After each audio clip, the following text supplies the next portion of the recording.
दोस्तों, आपकी छाती गर्व से फूले नहीं समाएगी, क्योंकि भारत में सबसे बड़ा इतिहास रच डाला है और इसे 21वीं सदी में भारत की सबसे बड़ी जीत मानी जा रही है, क्योंकि इसने भारत की इज्जत इतनी ज्यादा बढ़ा दी है डिजिटल के क्षेत्र में, खास करें जिससे बयां नहीं किया जा सकता।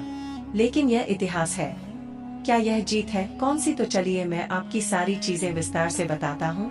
दोस्तों, इसकी शुरुआत हुई थी अब से कुछ दिन पहले, जब फ्रांस की राजधानी पेरिस में मौजूद विश्वविख्यात एफिल टावर से यूपीआई को लॉन्च किया गया था।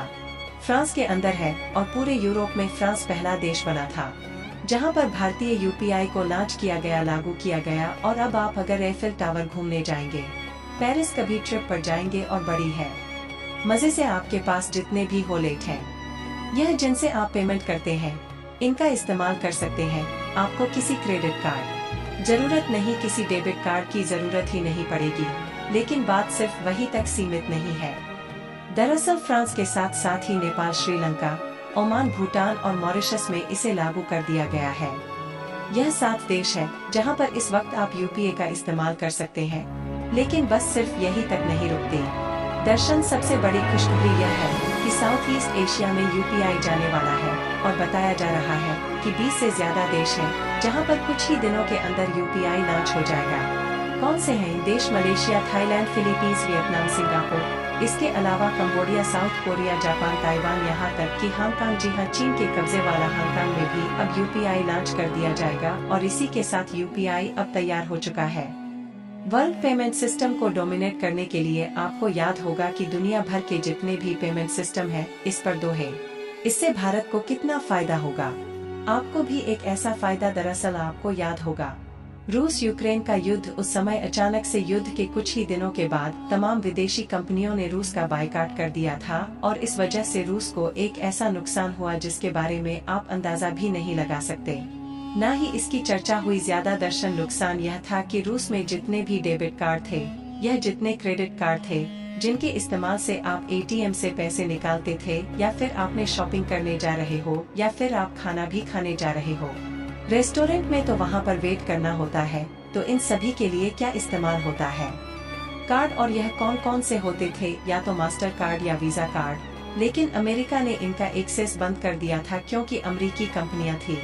लोग एटीएम से पैसे नहीं निकाल पा रहे थे, सब्जियां नहीं खरीद पा रहे थे, रेस्टोरेंट में जा नहीं पा रहे थे, यहाँ तक कि मेट्रो का कार्ड तक खरीदना महाभारत हो गया था।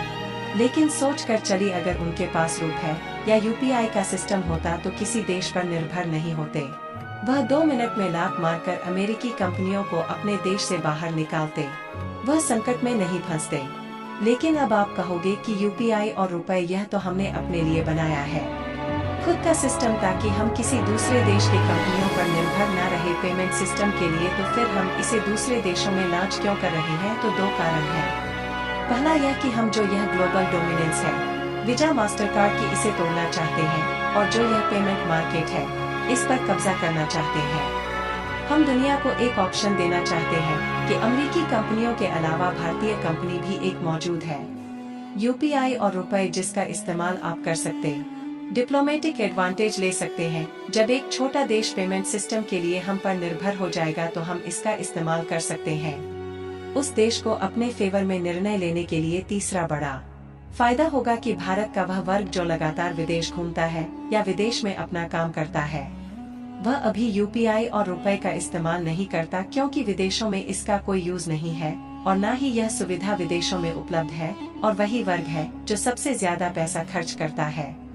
यूपीआई और रुपए इस्तेमाल कीजिए, क्योंकि यह विदेशों में भी चलता है और इसके अलावा एक ऐसा बेनिफिट है जिस पर ज्यादा लोगों की निगाहें नहीं जाती, वह है रेपुटेशन। जब विदेशों में यूपीआई और रुपए इस्तेमाल होगा और हम कभी घूमने बाहर जाएंगे, तो हम गर्व से कह सकते हैं